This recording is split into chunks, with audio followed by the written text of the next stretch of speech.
என்னடா கண்டினியூஸாக ஷார்ட்ஸ் மட்டுமே ஒரே இதில் உட்காந்து எடுத்துகிட்டே இருக்கிறான்னு பார்க்காதீங்களா. ஏன் இப்போ நான் அதை எடுக்கிறேன்னா, மற்றவங்க மாதிரி எனக்கும் ஷார்ட்ஸ் எடுக்கணும், அது மாதிரி எடுக்கணும்னு நல்லா ஆசை. ஸோ அது தனியாக இருக்கணும் எடுக்கணும் எல்லாம் இது இருந்துச்சு. பட் லிட்டரலாக வந்து எனக்கு அதுக்கான டைம் நான் ஒதுக்கலை. ஏன்னா எனக்கு நான் இந்த ஸ்டடீஸ்க்கு ப்ளஸ் இந்த இதுக்கு அதுக்கு நான் அலைஞ்சதோட ஜாபுக்கு மெயினாக அலைஞ்சு தெரிஞ்சது என்னோட கஷ்டம். சரிங்களா, என்னோட கஷ்டன்றது எல்லாத்தோட கஷ்டம் தான். இங்கே இருக்கிற வந்த யூகேக்கு வந்த எல்லா இந்தியன் ஸ்டூடெண்ட்ஸ்க்கும் அது ஒரு கஷ்டம் இருக்குது. சரிங்களா, லிட்டரலாக பார்த்தீங்கன்னா எல்லோரும் பார்த்தீங்கன்னா பேசிக்கலாக சொல்ல மாட்டோம். ஸோ ஒரு வீடியோக்காக உங்களுக்கு சொல்கிறேன். சில பேர் பார்ட் டைம் ஜாபும் செஞ்சுட்டு 2 ஜாபாகவும் செய்வாங்க. ஸ்டூடெண்ட்ஸை படிக்கும்போது 2 ஜாபாக செய்வாங்க.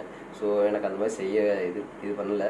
ஸோ நான் அப்புறம் அப்படி மூவ் பண்ணிட்டு வந்துட்டேன். கேஎஃப்சியில் தான் ஒர்க் பண்ணிருக்கேன். இப்போ வரைக்கும் கேஎஃப்சி ஸ்டாஃபாக தான் இருக்கிறேன். ஸோ அது போக இப்போது எப்படி சொல்கிறது, இந்த ஜனவரி மந்த்தாக அந்த கண்டினியூஷன் தான்.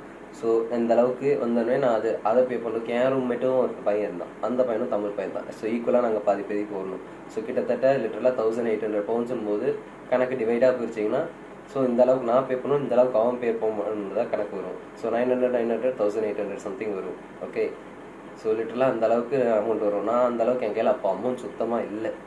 ஓகே, நான் கொண்டு வந்த காசு எல்லாமே முடிஞ்சிருச்சு. நான் லிட்டரலாக காசு எதுவும் இல்லை. ஒரு இடத்துல வந்து ரொம்ப பிளாங்காகி உட்காந்து அழுது புலம்புனா. ஏன் ஃபஸ்ட்டு நான் இங்கே வந்து எனக்கு ஜாப் இல்லாமல் அப்போ தேடும் போது ஜாப் கிடைக்கலன்னு தோணும்போது லிட்டரலி எனக்கு சூசைட் அட்டன் பண்ண தோணுச்சு. ஓப்பன் டாக்காக சொல்கிறேன், சூசைட் அட்டன் பண்ண தோணுச்சு. பட் ஆனால் அந்த ஒரு நிமிஷம் நைட்டு நான் ஒரு இடத்துல நின்றுருந்தேன். கிட்டத்தட்ட அந்த ரோட்டில் யாரும் இல்லை, ஒரு ஹில்ஸ் பிளேஸு. ஸோ அது காட்டுக்குள்ளே போய் தனியாக ஒரு இடத்துல மவுண்டன் வியூ இருக்கும். ஸோ அந்த இடத்துல லிட்டரலாக நான் தனியாக நைட்டு 12 மணிக்கு போய் நின்னேன்.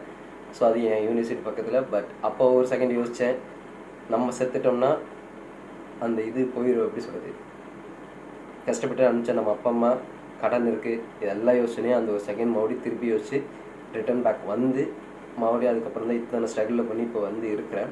பட் ஸ்டில் அப்போ எனக்கு அந்த ஒரு தாட்டில் இன்னும் வரைக்கும் இப்போ வரைக்கும் ஓடுது. என்னென்னா, எல்லாம் ஓடிட்டு தான் இருக்கிறோம். பட் லிட்ரலாகவே வந்து பார்த்திங்கன்னா ஒரு நிம்மதி இருக்காது. எல்லோரும் சொல்லுவானுங்க, எல்லா ஃப்ரெண்ட்ஸும் கேட்பானுங்க, நீ ஃபாரின் போயிட்டடா, எல்லாம் ஜாலியாக இருக்கிற அப்படி இப்படின்னு சொல்லுவாங்க. நானும் சொல்கிறேன், நான் எல்லாத்துக்கு முன்னாடி நானும் ஜாலியாக இருக்கிற மாதிரி தான் காமிச்சிக்கிட்டேன், ஜாலியாக இருக்கிற மாதிரி தான் இருக்கிறோம். பட் லிட்ரலாக ஜாலியாலாம் இல்லை, உண்மையாமே ரியாலிட்டியில் ஜாலியாலாம் இல்லை.